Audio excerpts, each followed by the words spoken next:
इसका अपना कुछ नहीं है।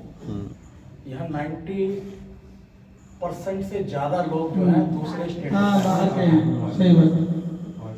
कभी पंजाब के लोग ज्यादा थे तो पंजाब की राजनीति हावी थी। आजकल बिहार के लोग ज्यादा है तो वहाँ की राजनीति सही हावी बात। है। और मैं मौसम की बात कर रहा हूँ कि जब पंजाब में पराली जलती है तो दिल्ली में धुआं धुआं हो जाता है। राजस्थान में अंधड़ चलता है तो दिल्ली में रेती रेत हो जाती है। तो आपने देखा होगा कि जब कश्मीर में बर्फ पड़ती है तो शीतलहर दिल्ली में आ जाती है। तो उसी को ध्यान में रख के बहुत पहले, कम से कम 30-35 साल पहले ये कविता लिखी। स्वागत। सर्दी का मौसम है क्योंकि दोबारा तो रोहित रोज जी करवाएंगे नहीं और मैं सर्दी में आऊंगा नहीं हो जाएगी जब तक। तो स्वागत। कि कश्मीर में कड़ाके की ठंड पड़ रही है जी। कश्मीर में कड़ाके की ठंड पड़ रही है। कश्मीर में जमकर बर्फ पड़ रही है। बर्फ कश्मीर में पड़ रही है और जनता दिल्ली की सुकड़ रही है। क्या बात है। यही हालत होती है हमारी। बर्फ कश्मीर में पड़ रही है और जनता दिल्ली की सुकड़ रही है। दिन भर तो नाक से नाक आती है। दिन भर तो नाक से नाक आती है, लेकिन रात को कुल्फी की भांति जम जाती है। दिन भर तो नाक से नाक आती है, लेकिन रात को कुल्फी की भांति जम जाती है। किसी से बात करो तो बात बड़ी मुश्किल से निकल पाती है। किसी से बात करो तो बात बड़ी मुश्किल से निकल पाती है। कोहरा छाया हुआ है इसलिए बीच रास्ते में ही जम जाती है। बढ़िया। किसी से बात करो तो बात बड़ी मुश्किल से निकल पाती है।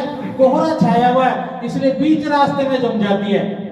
इस साल की सर्दी का जवाब नहीं। इस साल की सर्दी का जवाब नहीं, हकीकत है दोस्तों, ख्वाब नहीं। इस साल की सर्दी का जवाब नहीं, हकीकत है दोस्तों, ख्वाब नहीं कि किसी विरहणी के नैनों से प्रेमी की याद में तो आंसू निकल गए।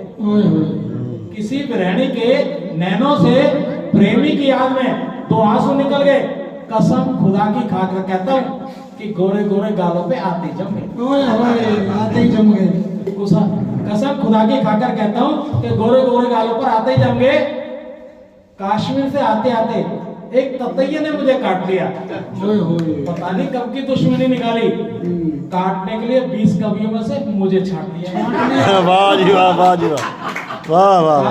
आते आते एक ततैये ने मुझे काट लिया। पता नहीं कब की दुश्मनी निकाली, काटने के लिए मुझे छाट लिया। जब ततैये ने मुझे काटा तब मैंने उसको डांटा। मैंने कहा तुझको आती नहीं शर्म, करते हुए ऐसे कर्म। काटना ही था तो किसी सत्तारूढ़ नेता को काटता, अच्छा मिलता गोश्त और खून भी चाटता। काटना ही था तो किसी सत्तारूढ़ नेता को काटते, अच्छा मिलता गोश्त और खून भी चाटता। तब वह मुझसे कहने लगा रहने दे मत दे लेक्चर।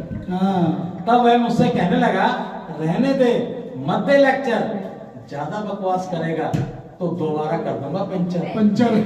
क्या बात। दोबारा कर दूंगा पंचर। बहुत बहुत धन्यवाद। सुंदर कार्यक्रम के लिए रोहित जी और बाकी जो